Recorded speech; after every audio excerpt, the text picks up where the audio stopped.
Jóvenes ilustres, ¿cómo están? Espero que muy bien.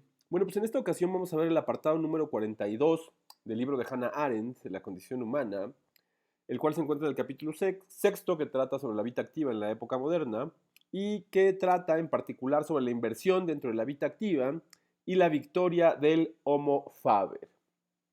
Como vimos en el apartado anterior, hubo una inversión en la época moderna en la que la contemplación, que era digamos, en el escalafón o en la jerarquía de la antigüedad, era la actividad, digamos, más elevada que podían acceder los seres humanos, y la acción, pero la acción en términos de fabricar. Entonces, como lo que sucedió en la época moderna, o lo que dio inicio a la época moderna, fue el descubrimiento del telescopio, y esto hizo que los hombres se dieran cuenta que a través de la contemplación no podían alcanzar la verdad porque sus sentidos los podían engañar.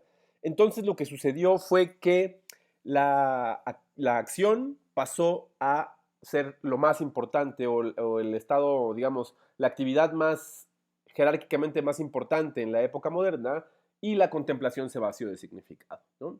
Y a este respecto señala Hannah Arendt: hacer y fabricar, prerrogativas del Homo Faber, el hombre que hace, fueron las primeras actividades de la vida activa que ascendieron al puesto ocupado anteriormente por la contemplación. Dicho ascenso fue bastante natural, ya que las actividades del hombre como fabricante de utensilios llevaba a la revolución moderna. A partir de entonces, todo el progreso moderno ha estado muy íntimamente ligado al desarrollo cada vez más refinado de la manufactura de útiles e instrumentos. Y también señala: no fue únicamente el conjunto de instrumentos, y de ahí la ayuda que el hombre solicitó del Homo Faber para adquirir conocimientos, lo que hizo ascender a esta actividad desde su humilde puesto en la jerarquía de las capacidades humanas. Aún más decisivo fue el factor de hacer y fabricar presente en el propio experimento, que produce sus fenómenos de observación y que por consiguiente depende desde el principio de la capacidad productiva del hombre.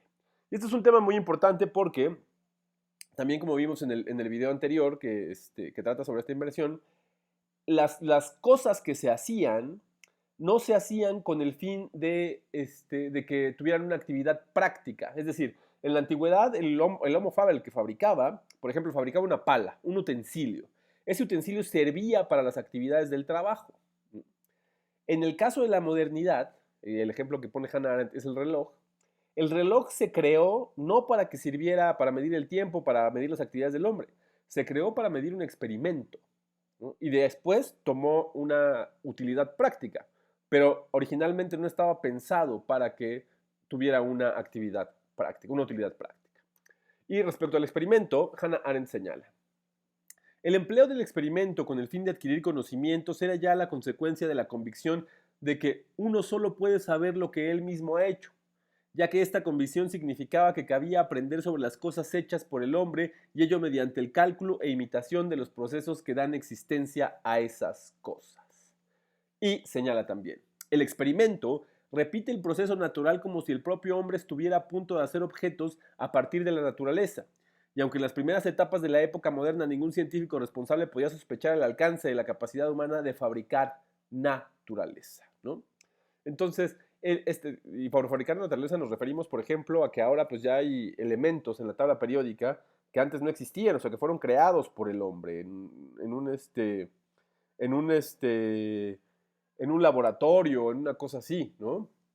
Entonces, a eso se refiere, ¿no? Entonces, la convicción existía, este, la convicción existía de que el hombre solo podía conocer lo que hacía. Entonces, pues por eso el experimento y las cosas que se hacían en el experimento tomaban una posición más, digamos, relevante en la vida activa, ¿no? Y de aquí se desprenden otros dos procesos, que son los de productividad, dos conceptos que son los de productividad y creatividad, ¿no? Y señala Hall: productividad y creatividad, que iban a convertirse en los ideales más elevados e incluso en los ídolos de la época moderna en sus fases iniciales, son modelos inherentes al Homo Faber, el hombre como constructor y fabricante. Entonces, bueno, tenemos estas dos cuestiones que son la productividad y la creatividad, que tienen que ver con el hecho de hacer cosas, de producirlas y de crearlas, de ser nuevas, ¿no? Y esto trajo como consecuencia esta producción y esta convicción de que el hombre solo podía conocer lo que hacía a través de los experimentos, un cambio en el objeto de la ciencia. Y a este respecto, Hannah Arendt señala, el cambio del qué, ¿no?, y por qué al cómo, es decir, del qué es eso, ¿no?, en la observación, en la contemplación de la naturaleza, o por qué sucede eso, por qué el sol sale de un lado y gira, pues porque está dando vueltas a la Tierra, eso es lo que se creía en la antigüedad, ¿no? Al cómo, o sea, al cómo se hace o por qué gira la gravedad, etcétera, etcétera, implica que los verdaderos objetos de conocimiento ya no pueden ser cosas o movimientos eternos, como eran los astros, ¿no?, o sea, lo que se creía en la eternidad en la antigüedad, sino que han de ser procesos, y que por lo tanto el objeto de la ciencia no es ya la naturaleza o el universo, sino la historia, esto es muy importante, el relato de la manera de cobrar existencia de la naturaleza o de la vida del universo. Y esto está relacionado con el hecho de que los hombres solo pueden conocer lo que hacen, ¿no?, la convicción moderna, ¿no? Y a este respecto, Hannah Arendt señala, mucho antes de que la época moderna desarrollara su conciencia histórica y de que el concepto de historia se hiciera dominante en la filosofía moderna, las ciencias naturales se habían desarrollado en disciplinas históricas, hasta que en el siglo XIX añadieron a la física y a la química, ¿no?, a la zoología y botánica, las nuevas ciencias de la geología e historia, o historia de la Tierra, biología o historia de la vida, antropología o historia de la vida humana y, generalmente, la historia natural. En todos estos casos, el desarrollo, concepto clave de las ciencias históricas, pasó a ser también el concepto central de las ciencias físicas. Entonces, como ya solo podemos conocer en la época moderna lo que hace el hombre, entonces, pues nos remontamos a la historia. Por eso la física, por ejemplo, lo que busca es el Big Bang, ¿no?, o sea, saber cuándo inició el universo. O sea, es una perspectiva histórica del estudio, ¿no? Y bueno, después de este tema, aborda este tránsito del ser al proceso, ¿no? Y en este sentido, Hannah le señala, la naturaleza, debido a que solo podía conocerse procesos de la inventiva humana, el ingenio del Homo Faber podía repetir y rehacer el experimento, se convirtió en un proceso, y por las cosas particulares derivaron su significado en funciones en el proceso total. En lugar del concepto de ser, encontramos ahora el concepto de proceso. El proceso de cómo se hacen las cosas para conocerlas, ¿no? Y aquí también está relacionado con otro tema que es muy importante, que tiene que ver con la devaluación o la pérdida de valor de los productos, que está relacionado con este proceso, ¿no? Y a este respecto señala Hannah. Esta insistencia en el proceso de fabricación o en considerar toda cosa como resultado de un proceso de fabricación es sumamente característica del Homo Faber y de su esfera de experiencia, mientras que es nuevo el exclusivo acento que puso en ello la época moderna a costa de todo interés por las cosas, por los propios productos, ¿no? Y esto está relacionado con el hecho, por ejemplo, volvemos a lo del experimento, ¿no? Y pensamos en el reloj, ¿no? Bueno, pues se crea el reloj, pero ya como objeto o como producto del trabajo del Homo Faber, pues pierde su valor, porque lo que importa es que se conoce el proceso de cómo hacer las cosas, ¿no? Entonces lo que tiene el valor es el proceso, no el producto. Y como el proceso puede producir otro producto, el producto hecho previamente se devalúa, ¿no? En este mismo sentido, Hannah Arendt señala, la razón de este cambio de acentuación es evidente. El científico solo fabricaba con el fin de saber, no para producir cosas, y el producto era un subproducto, un efecto secundario. Incluso hoy en día todos los verdaderos científicos estarán de acuerdo en que la aplicabilidad técnica de lo que hacen es un simple subproducto de su esfuerzo, ¿no? Y bueno, también relacionado con este tema y volviendo un poco con lo de la historia, Hannah Arendt señala respecto a la revalorización de la historia. Una de las consecuencias más razonables que cabía derivar de la duda cartesiana era el abandono de todo intento de comprender la naturaleza y, en general, de conocer sobre las cosas no producidas por el hombre, ¿no? ¿Esto qué quiere decir? Lo que plantea la duda cartesiana es que tenemos que dudar de todo porque los sentidos nos han engañado, ¿no? Entonces, se volvió, ¿no?, el volverse exclusivamente hacia las cosas cuya existencia se debía al hombre, ¿no? Esta argumentación hizo que Vico trasladara su atención de la ciencia natural a la historia, que a su entender era la única esfera que el hombre podía lograr, la única esfera en donde el hombre podía lograr cierto conocimiento, debido precisamente a que en dicha disciplina solo trataba los productos de la actividad humana. Como ven, esto está relacionado con lo que vimos que se señaló hace un momento, en el sentido de que solamente se puede conocer lo que hace el hombre. Entonces, pues solamente podemos alcanzar un poco de conocimiento gracias a la historia, porque la historia es el relato de lo que ha hecho el hombre, de la actividad humana. También sobre este tema de la revalorización de la historia, Hanna señala: el descubrimiento moderno de la historia y de las consecuencias y de la conciencia histórica no debió uno de sus mejores impulsos al nuevo entusiasmo por la grandeza del hombre, por sus actos y sufrimientos, ni a la creencia de que el significado de la existencia humana podía encontrarse en la historia de la humanidad, sino a la desaparición de la razón humana, que solo aparecía cuando se confronta con los objetos hechos por el hombre, ¿no? Que está relacionado con esta idea de la revalorización de la historia, ¿no?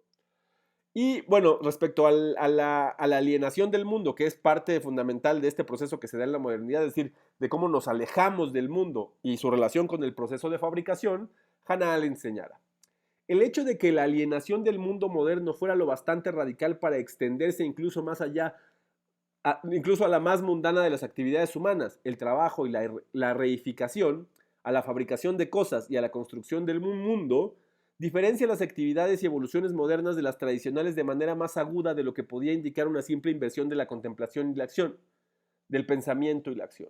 Es decir, ahora la producción, lo que hace, la creatividad y lo que hace la generación de objetos, es que ya nos aliena completamente del mundo. Porque antes los objetos se fabricaban, los utensilios se fabricaban observando la naturaleza, se imitaba a la naturaleza, ¿no? Para fabricar los instrumentos, se observaba la naturaleza y se fabricaban los utensilios, ¿no? Pero ahora, por ejemplo, el reloj, pues el reloj no se creó observando la naturaleza, ¿no? Entonces, lo que provoca este cambio en la producción, en la elaboración de productos, es que ya no se observa la naturaleza, te alejas del mundo. Es por eso que lo califica Hannah como la alienación del mundo, ¿no? Y en este mismo sentido continúa: la ruptura con la contemplación no se consumó con la elevación del hombre fabricante a la posición anteriormente ocupada por el hombre contemplador, sino con la introducción del concepto de proceso de fabricación. Comparada con esto, resulta de menor importancia la nueva y asombrosa disposición del orden jerárquico en la vida activa, en la que la fabricación pasó a ocupar el rango que antes tenía la acción política, ¿no? Esto es súper interesante y lo tenemos aquí sintetizado en esta lámina. En la época antigua, la jerarquía era así: la más elevada era la contemplación, la siguiente era la acción, pero la acción política, las grandes hazañas, los discursos, ¿no? El siguiente escalafón estaba el trabajo, que era lo que hacían nuestras manos, ¿no? Los productos que se elaboraban con nuestras manos, ¿no? Y después estaba la labor, ¿no? Que es el proceso biológico. En la época moderna ocupa el lugar de la contemplación la acción, pero la acción entendida como proceso de fabricación, ¿no? La acción política queda en el mismo lugar, el trabajo es sustituido por la filosofía, el trabajo pues ya está en la acción del proceso de fabricación, y la labor se queda en el mismo lugar. Y bueno, finalmente Hannah establece este proceso, valga la redundancia, que se dio del producto al proceso de fabricación, este tránsito.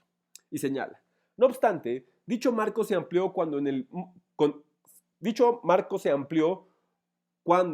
el modo de entender la fabricación en el énfasis pasó del producto del permanente modelo guía al proceso de fabricación. Esto es lo que les decía, que antes era un modelo guía, o sea, los hombres de la antigüedad observaban la naturaleza, ¿no? Y decían, bueno, ¿con qué podemos arar la tierra? Entonces veían, ¿no? Cómo hacen los animales, o cómo son las patas de los animales que pueden perforar la tierra, ¿no?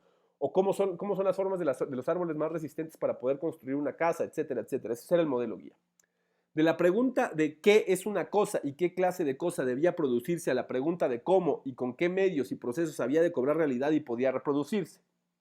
Esto implicaba que ya no se creía que la contemplación condujera a la verdad y que aquella había perdido su posición en la vida activa y, por consiguiente, en la esfera de la común experiencia humana.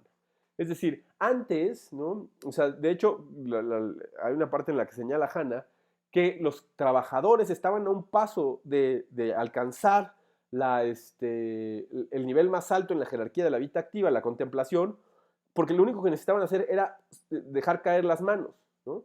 Porque como las cosas que producían las veían, o sea, tomaban como modelos en la naturaleza y en la realidad, pues observaban, contemplaban y ahí imitaban, ese era el modelo guía, ¿no?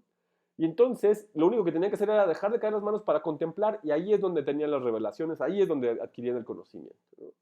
Pero entonces ahora como ya los procesos de fabricación, o sea, los productos ya no se estaban relacionados con la naturaleza, sino con el fin de los experimentos, pues ya la contemplación pues dejó de ser una actividad útil para la fabricación de productos.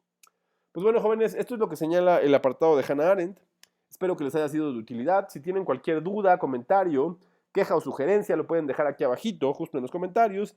Y pues bueno, espero que se encuentren muy bien y hasta la próxima.